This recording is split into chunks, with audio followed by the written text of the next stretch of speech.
Welcome to Deck Analysis and Testing, where we look at both a cheap and an expensive version of a deck. Today we have a look at Sharks. Sharks is a Water Exceeds deck based around, well, sharks, and that's pretty much it. All this deck does is that it summons sharks, and it makes Water Exceeds monsters. Going first, it can use Wave High King Caesar's effect 3 times, and also use Abyss Dweller to lock your opponent in the expensive version.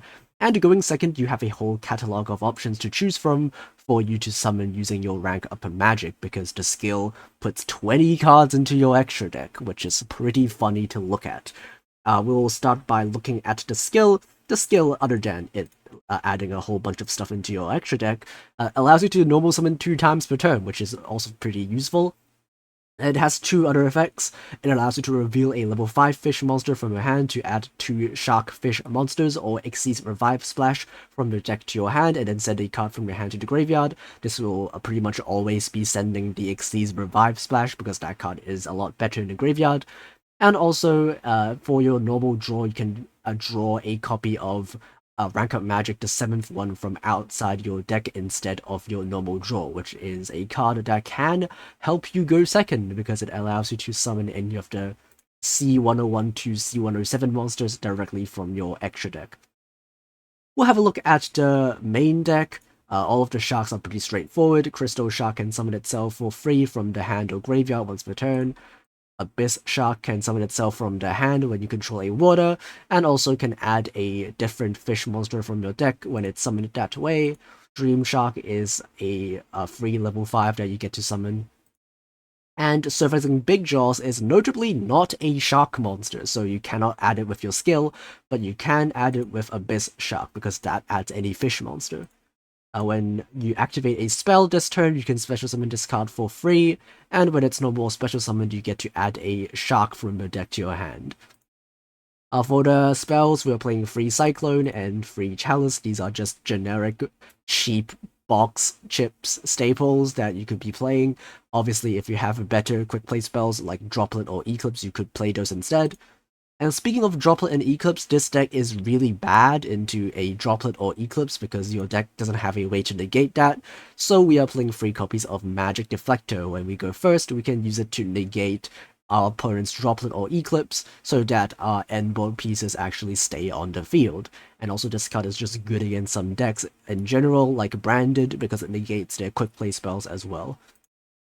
1 copy of Exceeds Revive Splash. This card has a field effect that we will never use. We will be using its graveyard effect because it allows us to banish itself from the graveyard to rank up a Water Exceeds monster that we control. And it doesn't have to be the same type or anything, so as long as it is a rank higher, you can make it.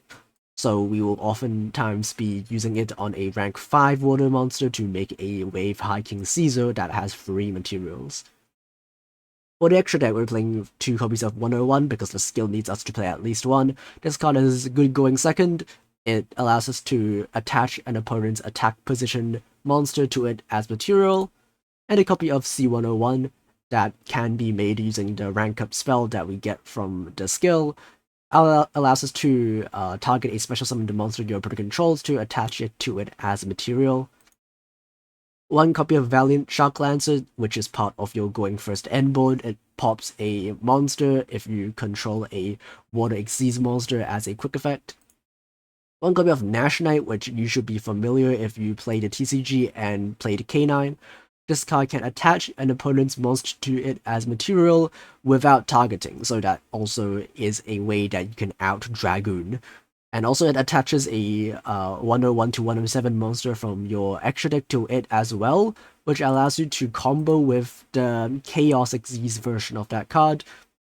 This card allows you to detach a material and then rank itself up into a Chaos 101 to 107 monster, and because the original Nash Knight attaches the base form of the 101 to 107 monster, you also get the effect of the Chaos Xyz that requires the base form as material. One copy of Wave Hiking Caesar, which you make using the graveyard effect of Xyz Revive Splash. It will pretty much always have free materials, and because the negate is not once per turn, you get to negate 3 times, which is pretty good.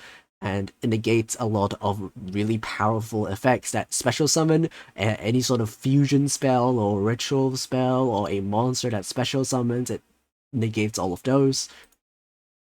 And finally, 2 copies of Chaos Xyz Barrier and Hope, which is also part of the requirement for the skill.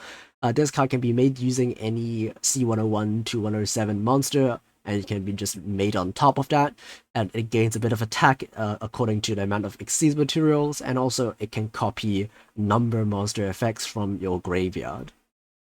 So we have a look at the expensive version. We are also still playing 20 cards because there just aren't a lot of good sharks in the game, and also you want to draw stuff like Magic Deflector more often. We are playing a pretty similar lineup of monsters, except we are playing a copy of Buzzsaw Shark and a copy of a Right-Hand Shark. The Right-Hand Shark can be summoned using the Buzzsaw Shark, and the Buzzsaw Shark is something that you can normal summon as your second normal summon. For the quick play spells, we're just playing the good ones to Free Droplet and to Eclipse. We're still playing the Magic Deflector because we still need to actually counter our opponent's Droplet and Eclipse. And for the extra deck, we're playing the exact same cards except for 2.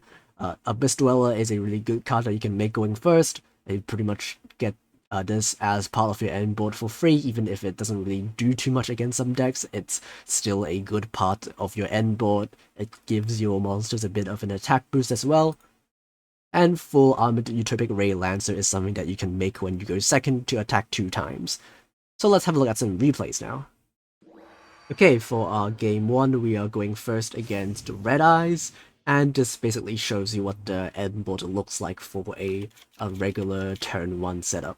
So we'll be revealing a shark in our hand to add 2 cards to our hand. One of them will be the trap, and then we'll send that to the graveyard. And then we'll special summon a Dream Shark for the beginning of our combo. We'll normal summon the Surfacing Big Jaws to add a shark to our hand, and then we'll also add a second copy to our hand for follow-up. And then we'll be making a rank 5, and then we'll special summon the Crystal Shark and then make a second rank 5. And if we are playing the expensive version, this is where you want to summon the Abyss Dweller, but we're not playing that in the cheap version. Our opponent will Kaiju one of our guys, but that's fine. We can still use the other one to make a Wave Hiking Caesar, and that should be enough against our opponent's Red Eyes deck, as long as they don't have a second answer to our Caesar. So they do add a whole bunch of stuff to their hand, but our Caesar should be able to check their Ritual spell and their Fusion spell as well. I'm not too threatened by the whatever this guy's called, Red Eyes Black Meteor Dragon, because that doesn't really do anything on its own. We'll be using the negates on the Ritual spell, which he is activating right now. And then he can also try to activate Poly, which we can also negate. And then that should be pretty much it. And he will be scooping. Okay, game 2, we are playing against Jaden. We are going second. And let's see what this deck is able to do when it loses to coin flip. Our opponent is playing heroes, and obviously every time when you begin a game you have to wait 2 seconds for the 20 cards in your extra deck to show up, but that is a lot better than it being added to your hand using the animation, like the animation where they add stuff to their hand, because that would have taken much longer than just the 20 cards appearing all at once. The opponent will be setting free, which is a bit scary, because we have a Chalice, but we don't have a Cosmic. We're gonna activate the 7th one immediately, because it has to be activated at the very beginning of the main phase. Our opponent will go Magic Deflector, but of course we can still chain the Chalice to it. We'll negate the copy of the Armed Dragon, and then we can use the effect of Galaxy as Tachyon to prevent him from using any field effects for the rest of the turn, so all of his back row cannot be used. And then now we can just tribute over the Galaxy Eyes and then just do our combo, because obviously a lot of our stuff requires us to have only water fish monsters, so we can just tribute summon over the Galaxy Eyes to get rid of it. And then now we can just Exceed summon a whole bunch of stuff, make Silent Honor Arc and our Nash Knight to attach all of our opponent's stuff to it. We can also summon Abyss Splash in case they have something like Kiteroid, which they have. They can block 2 attacks, but thankfully we still have the Graveyard effect of Xyz Revive Splash to be able to make one last Xyz monster during the battle phase, which allows us to attack one more time, and that will be enough to go full game. Okay, for our final replay, we are going first against Drytron, and we are using the expensive version of the deck. And all we have that's different from the free-to-play version is that we also end on Abyss Dweller, on top of all of the stuff that we already have in the free-to-play version. So we're again leading with Dream Shark, special summoning Abyss Shark, adding the Big Jaws to our hand, normal summoning the Big Jaws, adding a copy of Crystal Shark because that's what we're missing. We're gonna make a Nash Knight, and then we're gonna use the Crystal Shark, summon itself, and then we're gonna make a Valiant Shark Lancer. And then we can normal summon the Buzzsaw Shark, summon the Right Hand Shark from our deck.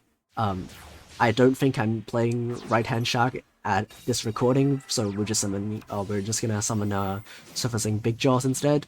But that's pretty much the same thing. We just don't have the battle protection. We're gonna let our opponent play for a bit. We're gonna basically use the Caesar Negate on the Ritual spell. They're gonna try to summon a Drytron, which is not very good against Dweller because the Dweller shuts down all of their graveyard Drytrons.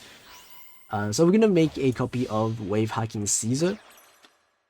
Activate the field spell. I don't negate with the Magic Deflector because I didn't read the field spell. The field spell says I cannot negate their ritual spell, so when I try to negate their ritual spell, it resolves anyway because I'm dumb and I should have negated with Magic Deflector. But anyway, opponent will Peacock, and fun fact, Peacock is an effect that special summons even if they don't have a spirit.